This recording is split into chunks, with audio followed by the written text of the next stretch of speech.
बुरा जो देखन में चला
आप सबने भगवान की बहुत ही सुंदर कथा का आनंद प्राप्त किया। आपने श्रवण किया विटका के गर्भ से 12 साल के उपरांत वो शुक पक्षी जो है शुकदेव के रूप में प्राकट्य होकर के आए और जन्म लेते ही जंगल की तरफ भाग गए। जन्म लिया और जंगल की तरफ भागने लगे।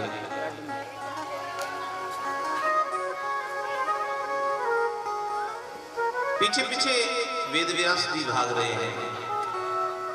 वेदव्यास जी कहते हैं, अरे पुत्र रुक जाओ, पुत्र रुक जाओ।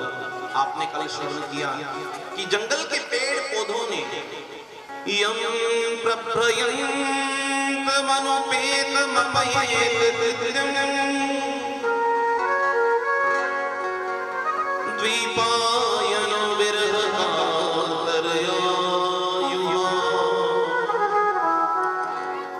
पुत्रेति तन्मतया विनिर्मस्तो स्वं सर्वभूतहृदयं मुनिमानतोऽस्मि। जंगल के लताओं पत्तों ने, पेड़ पौधों ने, वृक्षों ने वेदव्यास जी को समझाया कि हे वेदव्यास जी, जिस बालक को आप अपना पुत्र मानते हो वो इस माया प्रपंच से परे है। इस बालक को मां के गर्भ में वरदान मिला है भगवान का। बालक जो है माया के वश में नहीं आ सकता, इसलिए ममता त्याग करके आप अपने घर को प्रस्थान कर लीजिए। वेदव्यास जी निराश होकर के वापस आ गए। वेदव्यास जी अपनी कुटिया में पहुंचे। वेदव्यास जी का मन फिर दुखी रहने लगा।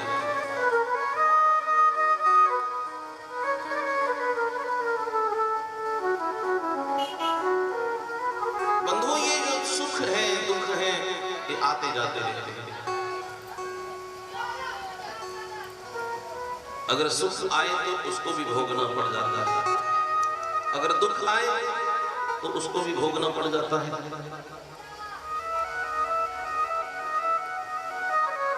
सुख और दुख हमारा प्रारब्ध है। बंधुओं, वेदव्यास जी दुखी होकर के अपनी कुटिया में बैठ गए। दुखी मन अपनी कुटिया में बैठे हैं। एक दिन की बात, देवर्षि नारद जी का फिर एक बार आगमन हुआ।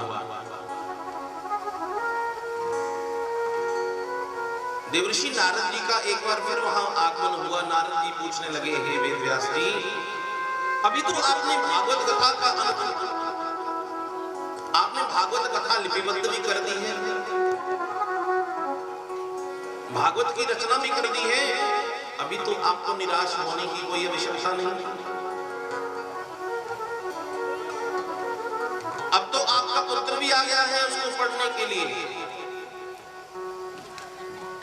जिसने अपनी मां के गर्भ में परमात्मा के दर्शन कर रखे हैं।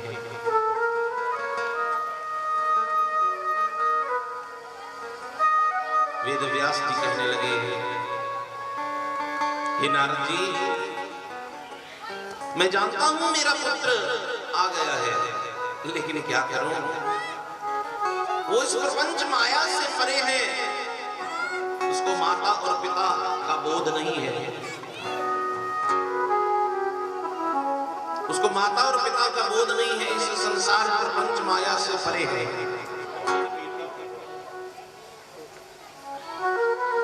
श्री राधे।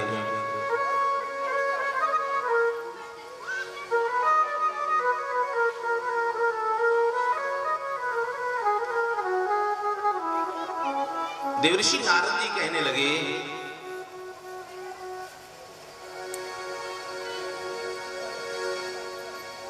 हे वेद व्यास जी, इसका भी मैं आपको एक बहुत सुंदर उपाय बताता हूं।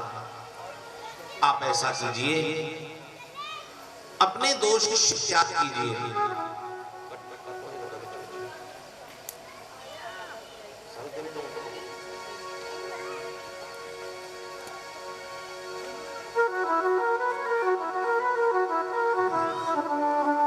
अपने दो शिष्य तैयार कीजिए और उनको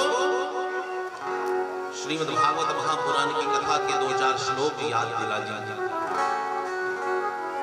2-4 श्लोक सिखा दीजिए और जंगल में भेज दीजिए। अगर प्रभु कृपा हुई तो आपका पुत्र आपके पास अवश्य आएगा। नारद के कहे अनुसार वेद व्यास जी ने अपने 2 शिष्य तैयार किए, उनको एक एक श्लोक पढ़ा दिया और जंगल में भेज दिया। जिस जंगल में शुकदेव जी बैठे हैं, उसी जंगल में वेद व्यास जी ने अपने शिष्यों को भेज दिया।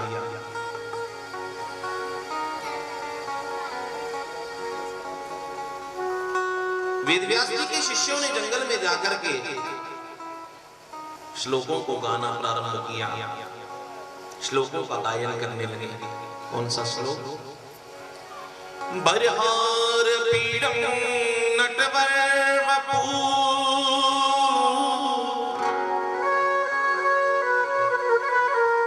करनयो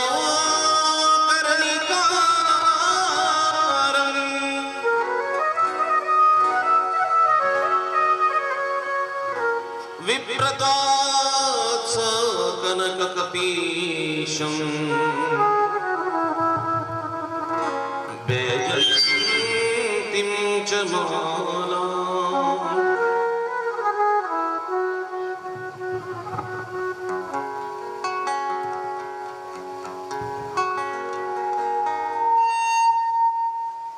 बड़ा सुंदर श्लोक। वरहार पीडं नटवरवपु कर्णयो कर्णिकारं विप्रद्वात्सः कनककपीशं वैजयन्तीं च माला। बस ये आधा श्लोक बोला। इस श्लोक को सुनकर के मुनि शुकदेव जी उन शिष्यों के पास आ गए। मुनि शुकदेव जी भागे भागे उन शिष्यों के पास आए, शिष्यों से कहने लगे, अरे भैया आगे भी बताइए ना, बहुत सुंदर श्लोक आप गायन कर रहे थे। अहो वकीयम वरहार पीडं नटवरवपु कर्णयो कर्णिकारं विप्रद्वात्सा कनककपीशं वैजयन्तीं च माला। अरे आप लोग भगवान की सुंदरता का व्याख्यान कर रहे थे, बताइए ना मेरे भगवान की झांकी कैसी है, आगे भी बताइए ना। आपने उनके कर्णों के बारे में बताया, आपने उनके हाथों के बारे में बताया, मुख के बारे में बताया, उनकी माला के श्रृंगार के बारे में बताया, आगे भी बताइए ना कि मेरे भगवान की शोभा कैसी है। शिष्य कहने लगा, महाराज हमें नहीं आता आगे। अगर ये श्लोक आप आगे भी सुनना चाहते हैं ना, तो महाराज वेद व्यास जी के आश्रम में चले जाइए। उनके पास ऐसे 18,000 श्लोक हैं। अगर आप इच्छुक हैं तो उनके आश्रम में चले जाइए, अपने पिता के पास चले जाइए। जब पिता का नाम श्रवण किया, वेद व्यास जी का मन, आज शुकदेव जी का मन उदास हो गया। शुकदेव जी दोबारा जंगल में चले गए। इतने में दूसरे शिष्य ने श्लोक गायन करना शुरू कर दिया। दूसरे शिष्य ने क्या श्लोक गाया? अहो वकीयं स्तनकालकूटं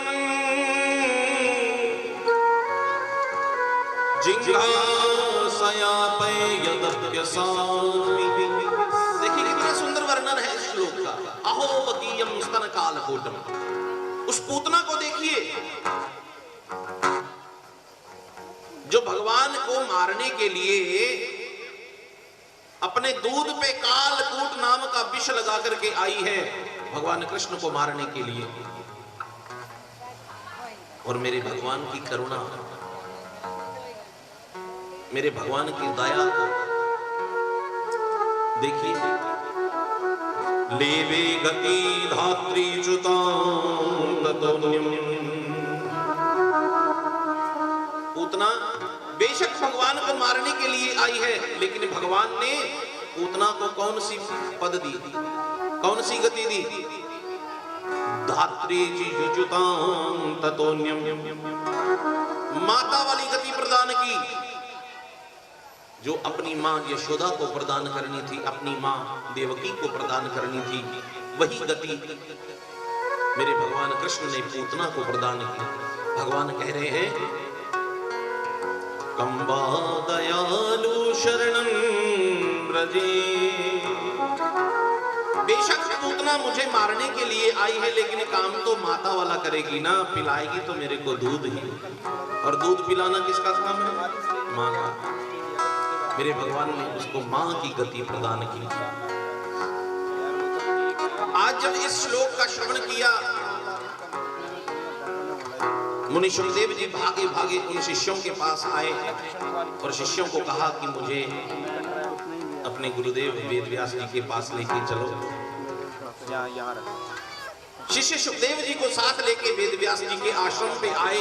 आज वेदव्यास जी के मन पे खुशी की लहर आ गई।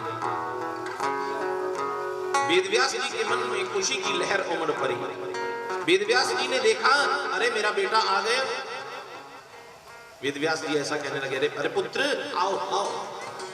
शुकदेव कहने लगे कि महाराज मैं यहाँ आपका पुत्र बनने के लिए नहीं आया, मैं तो आपका शिष्य बनने के लिए आया हूँ। अगर ये श्लोक मुझे आप पढ़ा सकते हैं तो मैं आपके यहाँ रहने के लिए तैयार हूँ। वेदव्यास जी मन में सोचने लगे, अनंत ऋषिगण मेरे पास आए इस भागवत कथा को पढ़ने के लिए। मैंने किसी को भागवत कथा नहीं पढ़ाई, क्योंकि इसमें भागवत कथा में एक गुण है, इसको वही पढ़ सकता है जिसने अपने मां के गर्भ में भगवान के दर्शन किए हो और जिसने काम क्रोध मोह लोभ अहंकार को जीत रखा हो। इस भागवत कथा को पहली बार वही पढ़ सकता है। मान लिया कि इसने मां के गर्भ में भगवान के दर्शन कर लिए, लेकिन इसकी परीक्षा करना अभी बाकी है। इसकी परीक्षा करना बाकी है कि इसमें काम तो नहीं है, क्रोध तो नहीं है, लोभ तो नहीं है, अहंकार तो नहीं है। अब परीक्षा करने के लिए सब ऋषिगण बैठे हुए हैं। सबके सामने वेदव्यास जी ने कहा, एक पत्र दिया, राजा जनक के नाम लिखा हुआ पत्र है।